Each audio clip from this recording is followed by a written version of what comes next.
L'chaim, L'chaim, mais uma vez, obrigado por acompanhar o nosso programa semanal. Nós estamos aqui com a autora do livro Justa, Mônica Raiz Ashpun, que está aproveitando a vinda ao Brasil, mora na França, deu já uma divulgação grande na Veja e do livro, e agora a gente quer saber um pouco mais dessa história e de como que foi concebido esse livro, e uma história bonita também para a nossa memória, para a nossa comunidade, né, Mônica? Como é que foi a primeira ideia, a primeira vontade de registrar, de fazer um livro sobre essa história? Aliás, como a história caiu na sua curiosidade? Então, eu dou aula de História da Imigração e estava preparando aula para os meus alunos sobre imigração judaica no Brasil. Já existe uma boa bibliografia sobre o assunto, e aí eu me deparei com uma referência bem curta, bem sintética, a Aracy de Carvalho, dizendo que ela era uma justa, que ela tinha facilitado a entrada de judeus no Brasil, e na referência dizia que ela tinha sido a segunda mulher do escritor Guimarães Rosa. E aí eu fui me informar com pessoas que conhecem o escritor, para saber se sabiam disso, porque era uma referência que eu não conhecia, né? E fui levada então aos arquivos dela, que tinham acabado de ser doados para o IEB, lá na USP, onde estão os arquivos do Guimarães Rosa. E aí eu comecei a pesquisar, tinha pouco material, fui levada ao filho dela que está vivo, porque ela ainda estava viva na época, mas já não era mais entrevistável, e ele me levou a minha segunda protagonista do livro, que é a Margarete Lévy, que foi uma das pessoas que veio para o Brasil graças ao visto dado pela Aracy, e ele me contou, elas ficaram amigas para o resto da vida. Não era só uma das pessoas, ela teve uma relação com a Aracy. Exatamente, e o filho da Aracy cuidou da Margarete nos últimos anos, na velhice dela, porque ela já era viúva e nunca teve filhos, então tinha uma ligação familiar. E ele me levou para ela, então eu entrevistei longamente a dona Margarete, 3 longas entrevistas, e aí eu achei que essa história então era interessante porque tinha esse elo de amizade entre essas duas mulheres que eram muito diferentes, que vinham de universos culturais, sociais, religiosos, nacionais, linguísticos totalmente diferentes, que tinham se encontrado numa situação dramática, né, que a Margarete entrou no consulado para pedir um visto. No balcão ela conheceu a Aracy, a Aracy deu o visto para a Margarete e para o marido dela, e depois ela se reencontrou no Brasil, e é uma amizade que durou 70 anos, talvez um pouco mais.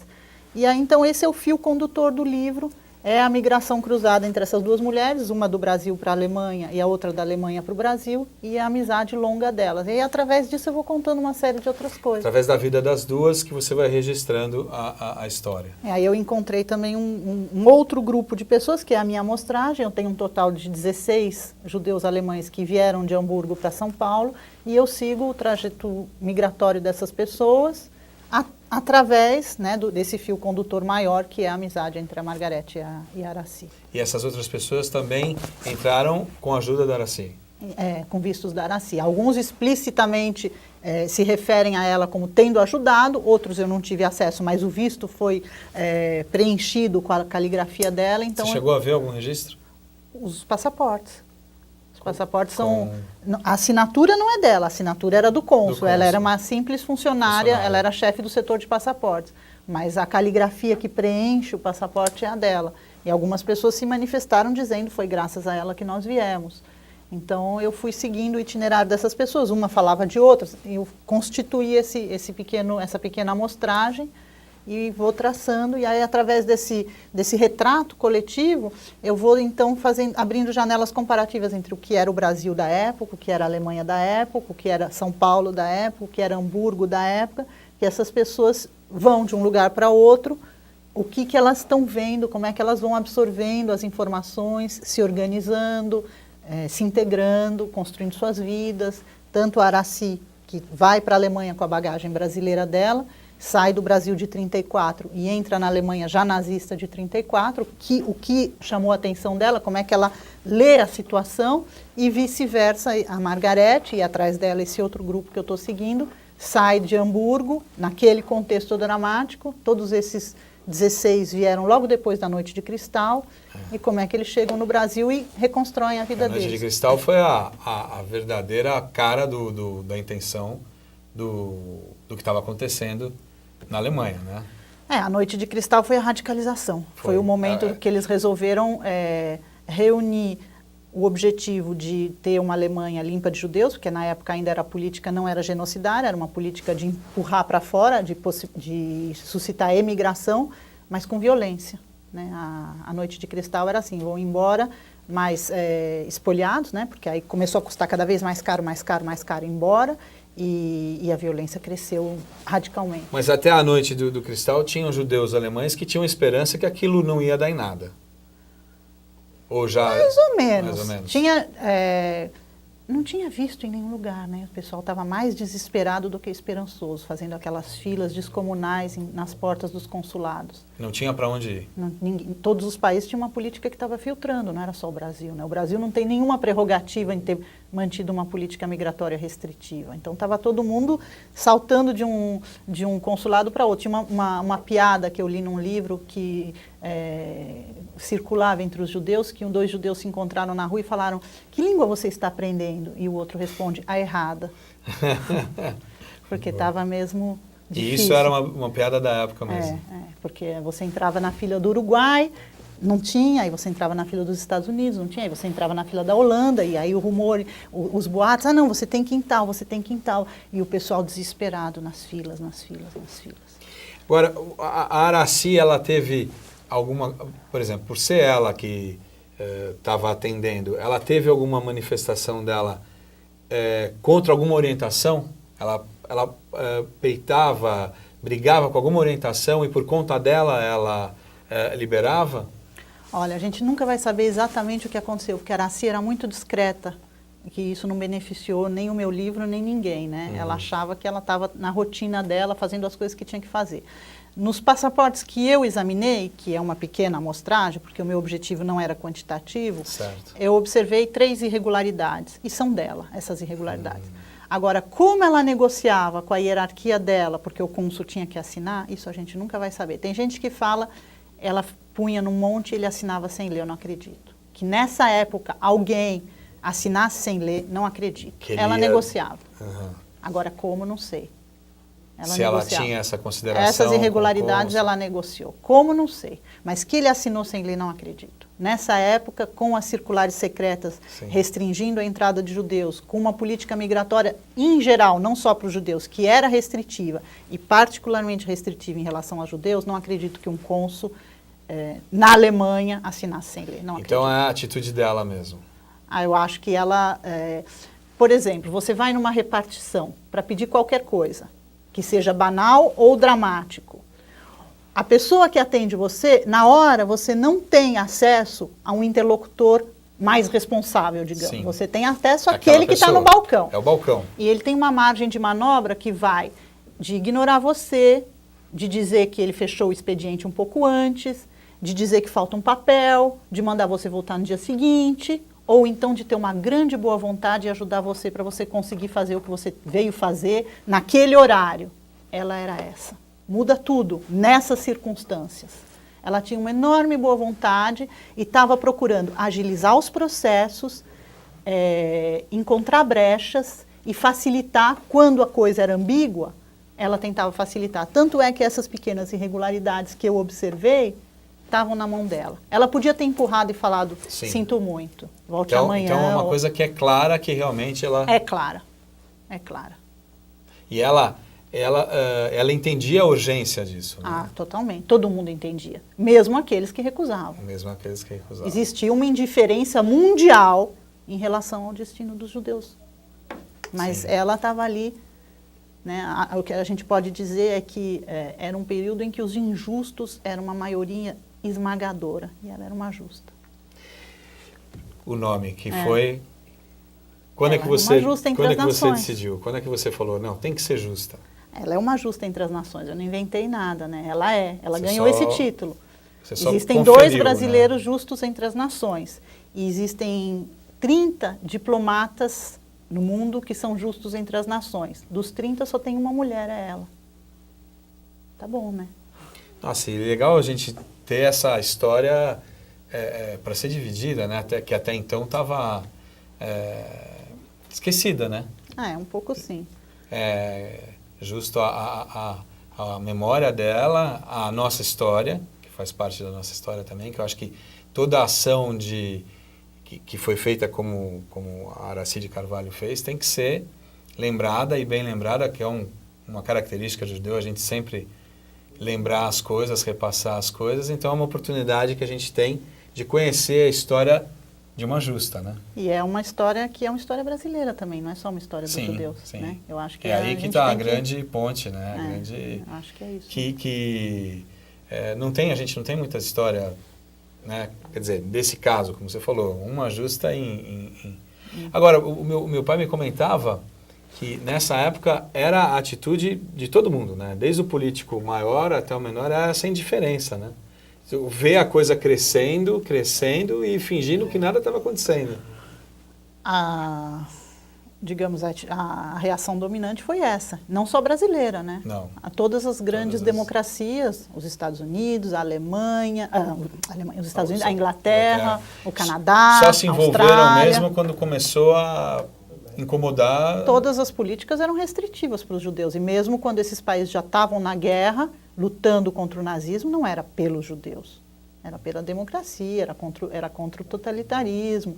Os judeus sempre foram uma condição menor, né? Tanto é que ninguém bombardeou os trens, né?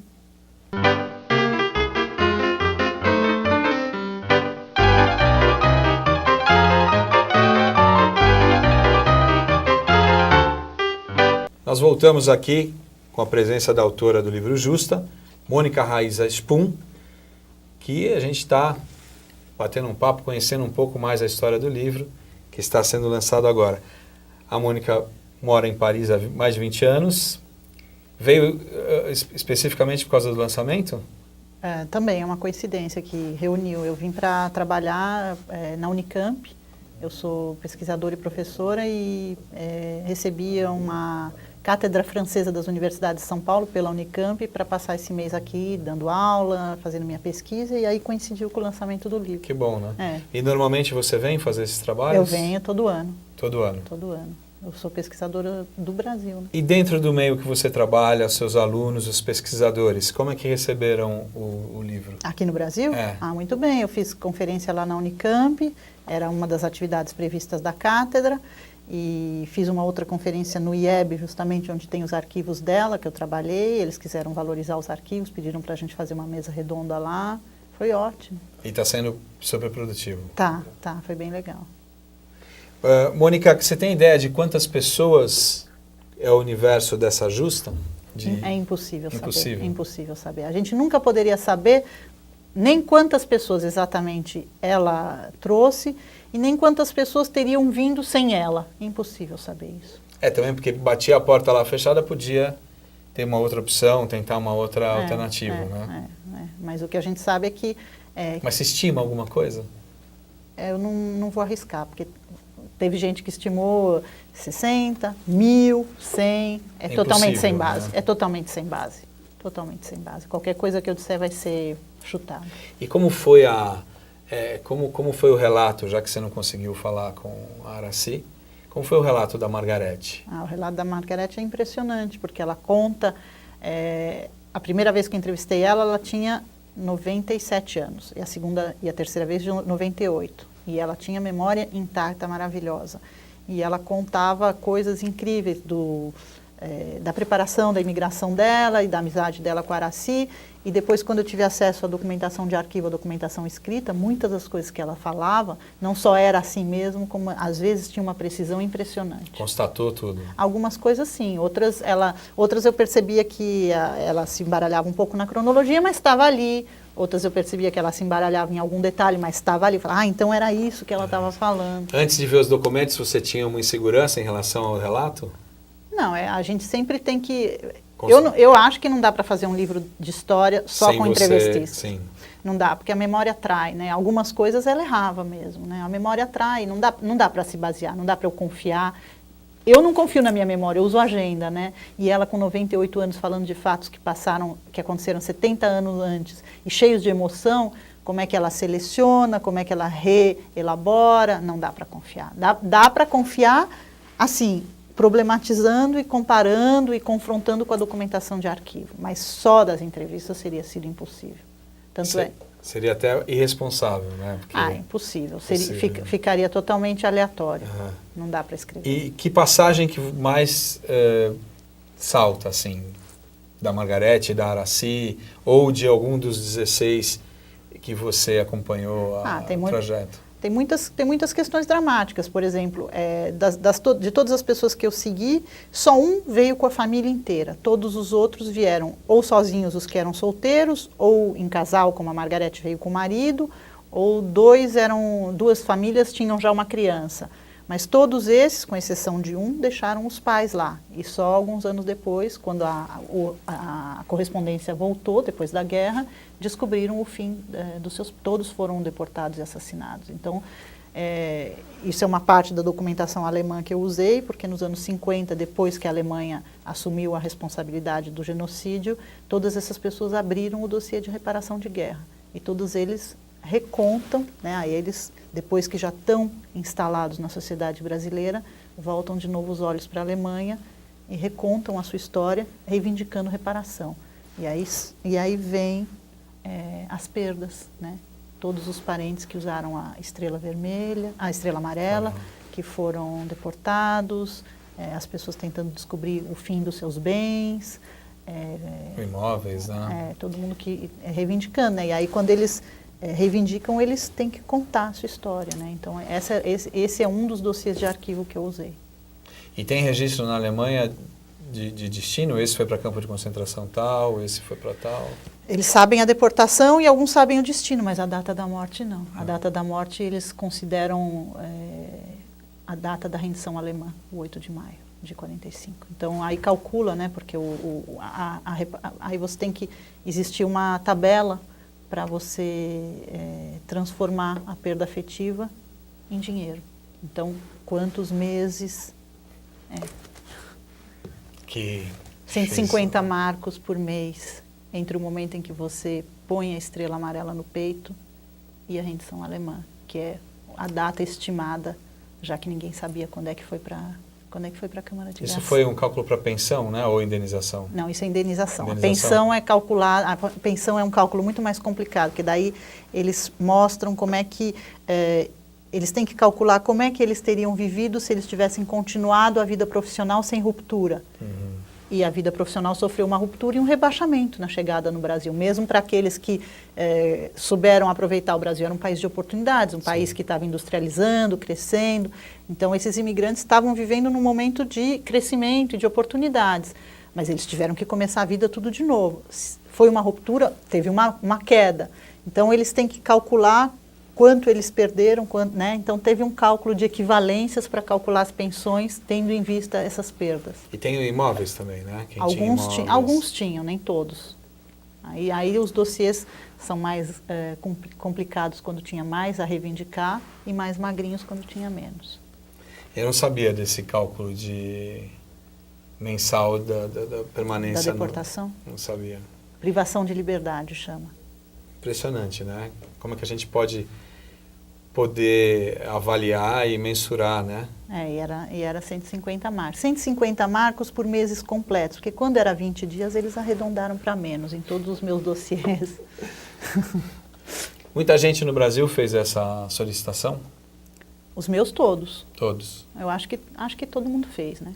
E daí que consegue reconstruir a história, né?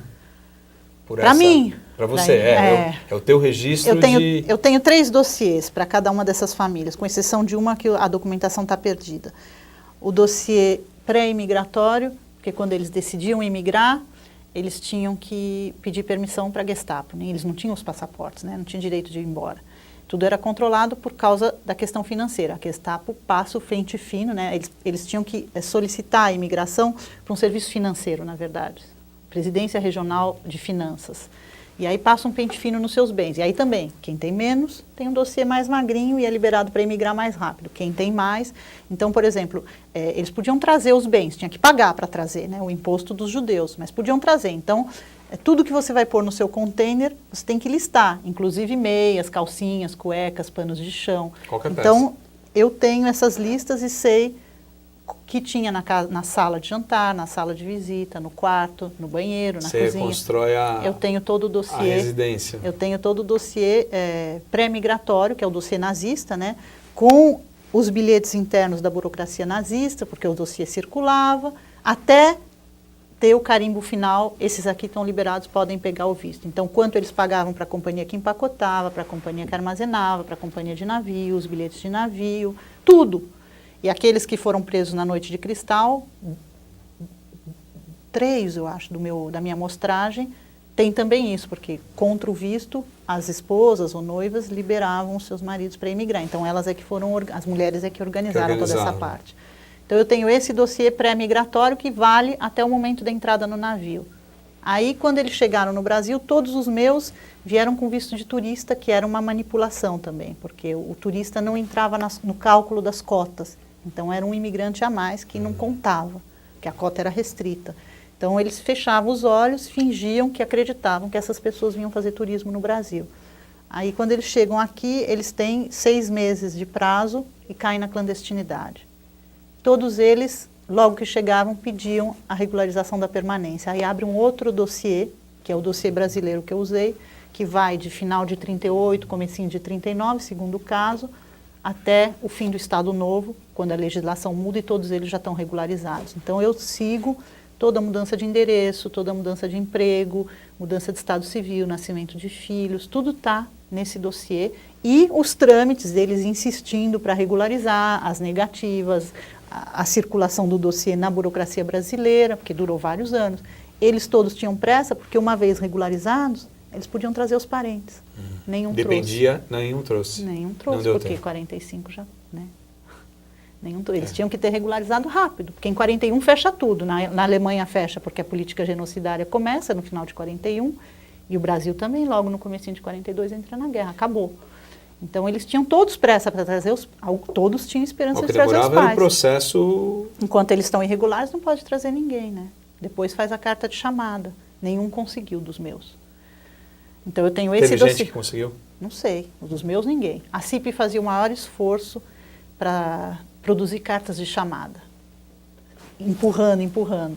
Considerando CIP, que o que conseguisse era lucro. A CIP foi fundada por alemães, né? A CIP é a Congregação Israelita Paulista, que foi fundada por judeus alemães, que foi muito ativa. A gente estava conversando até essa semana a tentar entender a cabeça dessas pessoas que chegaram e tiveram a visão de fazer uma instituição, de se fixar no país e fazer toda uma associação e rapidamente, né, pensando nos que estão lá, quer dizer, foram heróis mesmo, todos, né? Todos. A gente fica impressionado com a visão desses imigrantes, assim. Eu não sei se era o que eles viram lá e estavam tentando se garantir aqui para que não acontecesse, eu não sei a experiência. A gente fica impressionado com isso se perdeu, né? Hoje em dia cada um cuida do seu, né? Eles tinham uma visão muito... Acho que não. Nós estamos aqui, né? Eu acho não, que não, sim, mas acho hoje... que tem uma rede que foi construída nessa época, então, que se desenvolveu, mas nós temos uma continuidade, né? Mas eles foram realmente os grandes... mas todo imigrante que chega... Isso eu acho que não é específico. Todo imigrante que chega... Quando os alemães chegaram aqui, nos anos 30, né? Também tiveram a mesma... A comunidade judaica brasileira já era organizada pelos que vieram da Rússia, né? Já tinha todas as instituições... Que vieram antes, né? Que vieram antes. Já tinha toda uma rede de instituições montadas, só que eles não quiseram. Eles tinham uma origem cultural e uma relação com o judaísmo muito diferente. Então, eles não se introduziram e não se identificaram nem com a prática religiosa, nem com a prática cultural, sociocultural, comunitária, né? As redes de autoajuda, eles não se integraram na rede que tinha no Bom Retiro. Eles criaram a CIP, que era nos moldes da organização dos judeus na Alemanha. E o judeu na Alemanha, na época, na Europa, era o judeu que mais, culturalmente e socialmente, estavam melhor, né? A Alemanha, até a subida dos nazistas ao poder, era o país onde os judeus viviam melhor, porque a França era o país do Affaire Dreyfus, né? Eles tinham uma vida muito mais tranquila. A história dos judeus na França até os anos 20 ainda era muito marcada pelo Affaire Dreyfus, enquanto que na Alemanha os judeus estavam totalmente integrados. Tranquilos. Né? Até essa época, sim.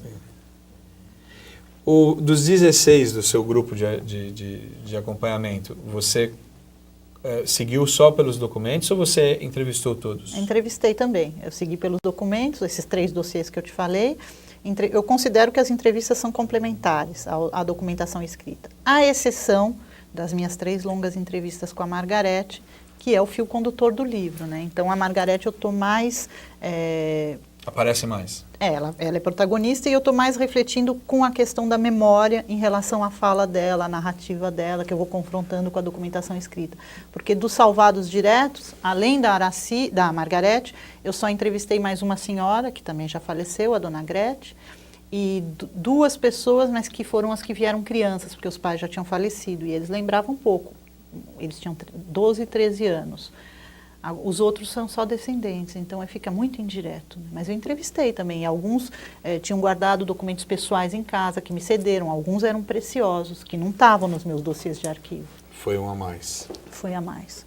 Mas que não teria sido suficiente para construir o livro. Sim. Mas sempre é a mais, né? Eu trabalhei com a documentação da CIP também, eu fui compondo um corpo. Trabalhei com toda a documentação diplomática também, que está nos arquivos do Itamaraty, toda a documentação do Consulado de Hamburgo, e não exaustivo dos outros consulados. Tinha 7 consulados no Reich. Quanto tempo demorou todo esse trabalho? Bastante.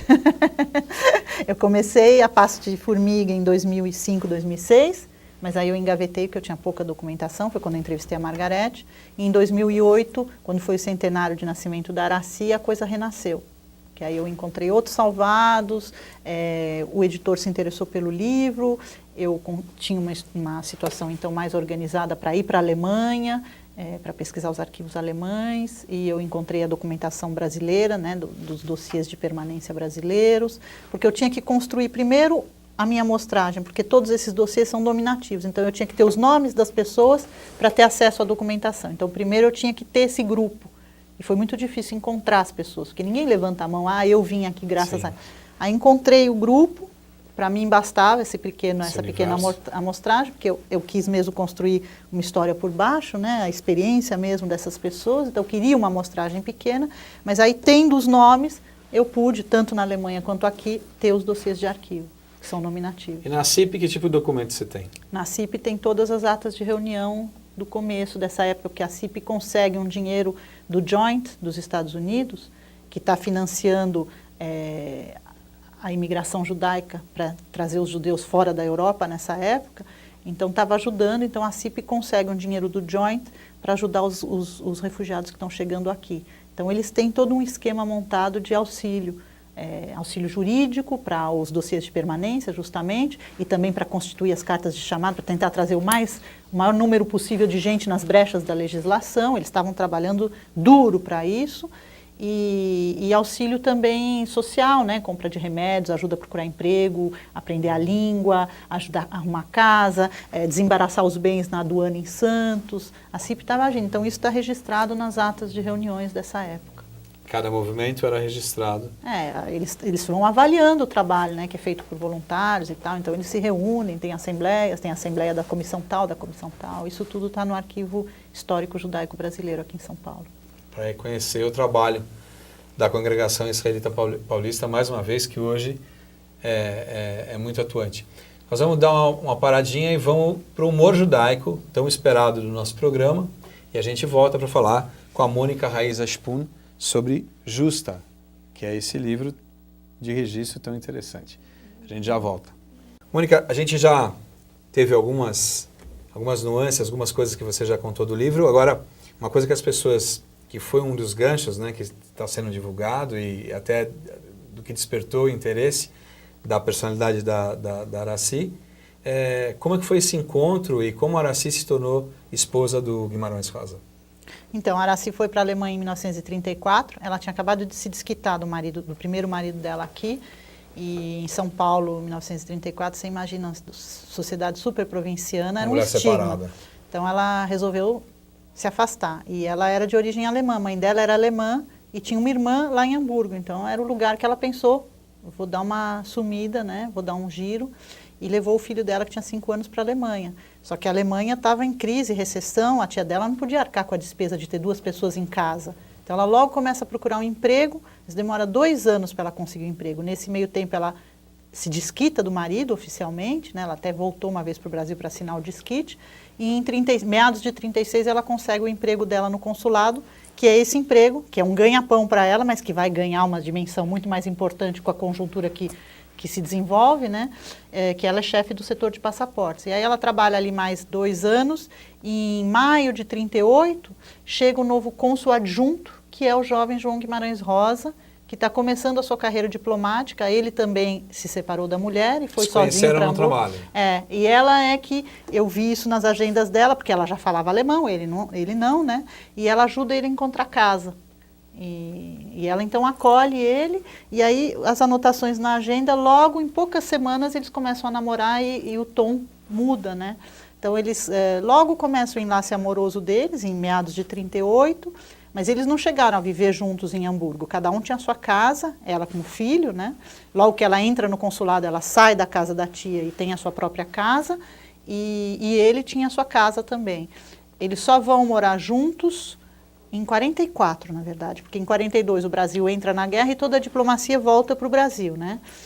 Ela fica em São Paulo, que ela tem que resolver a vida financeira dela, depois de tantos anos de ausência, validar os anos de estudo do filho em Hamburgo, pede demissão do ministério, e ele logo vai para o segundo cargo diplomático dele, que é em Bogotá. E ele fica de 42 a 44 em Bogotá. Quando ele volta para o Brasil em 44, é que eles decidem viver juntos e se instalam no Rio. Aí eles vivem juntos no Rio de 44 a 48, e em 48 eles se casam por procuração no México, porque o Brasil não aceita o recasamento de pessoas desquitadas, né? Mas aí o desquite dele também já saiu, então eles podem se casar, e aí eles seguem para Paris, que é o terceiro cargo no exterior dele, na diplomacia, que ele vai como segundo secretário da embaixada em Paris, e aí ela acompanha ele, eles ficam de 48 a 51 em Paris. Mas eles já moravam juntos desde 44, que é uma grande coragem dessa mulher, na sociedade brasileira daquela época, de viver junto com um homem sem ser casado oficialmente, né? É uma coisa louvável. Já mostra a característica dela, né? Como pessoa. Eu acho. E ainda bem que ela se separou aqui no Brasil, né?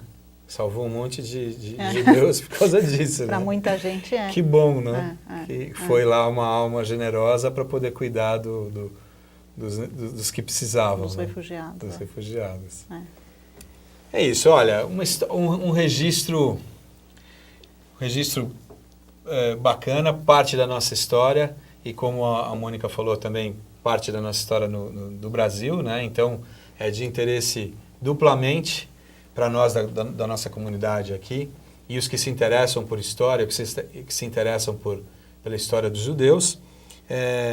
Um grande registro da nossa história no Brasil, judaica, e desse momento terrível, né? E tem pessoas ainda que tentam falar que não existiu o Holocausto, que não existiu perseguição, que é uma mentira do povo judeu para se fazer de vítima e ganhar algumas oportunidades, né? Com tantos registros, milhares de registros, né? Milhões de registros, e ainda tentam fazer que isso foi um teatro. Olha, obrigado pela sua presença. Eu sei que para o programa foi um presente, porque você mora fora, então nós conseguimos uma brecha aí na sua agenda para que a gente pudesse conversar com você e saber a história desse livro Justa, da editora Civilização Brasileira. Com certeza está em todas as boas livrarias. E está aí, uma interessante história. Vocês estão vendo a capa do livro. Obrigado mesmo, Mônica. Eu que agradeço. Você quer finalizar com alguma coisa que a gente deixou de falar? Você quer mostrar as fotos? Então, mostramos a foto da... Olha, eu ia ficar chateado se a gente não mostrasse a foto da Aracy, né? E a foto da... Eu acho que você consegue localizar melhor. A foto da Aracy e a foto da Margarete, que são as... Essa é a Aracy. Mostra assim? A gente está mostrando, pode... Essa é a Aracy, aqui sentada na mesa de trabalho dela no consulado, né? Essas duas fotos na época que ela morava em Hamburgo, 39. Foi aqui o grande... Esse é o prédio do consulado brasileiro na época, que ainda existe. Sim. E esse é consulado também? Não é mais, mas era nesse prédio que ela trabalhava. E esse é o endereço onde ela morava, mas que deve ter sido destruído no bombardeamento, então é o mesmo endereço, mas é um prédio já construído no pós-guerra. E Essa era onde morava a tia? Araci, não, quando ela já tinha a já casa tinha dela. Casa... E esse é o prédio que é de origem, né, que não foi destruído, onde morava a Margarete, na rua Chique de Hamburgo. Que ela era uma mulher da alta sociedade. É. E essa é a Margarete também. Essa aqui com o marido dela e aqui sozinha. As duas bonitas, né? Lindíssimas. Quem era a mais velha? Igual, as duas nasceram no mesmo ano com poucos meses de diferença. E morreram no mesmo ano. Então, incrível que a Mônica, acho que comentou, não comentou na entrevista, mas eu acho legal registrar, morreram com 10 dias de diferença. A Margarete morreu em fevereiro desse ano de falência dos órgãos. No dia que a Margarete morreu, a Araci se sentiu mal e foi internada e morreu 10 dias depois. Que história. Bom, mais uma vez, tivemos a oportunidade de ter a autora do livro Justa, a Mônica Reisachpoon. Muito obrigado. Eu que agradeço. Tenho certeza que vocês gostaram. Só falta agora conferir esse registro maravilhoso do Justa. Obrigado mais uma vez por acompanharem o programa L'Chaim. A gente teve uma entrevista super interessante, o nosso rabino, o nosso humor judaico, e eu aguardo vocês na semana que vem, nesse mesmo horário. E a gente está passando no YouTube? Estamos com a matéria no YouTube também para que vocês revejam. Até a semana que vem. Obrigado.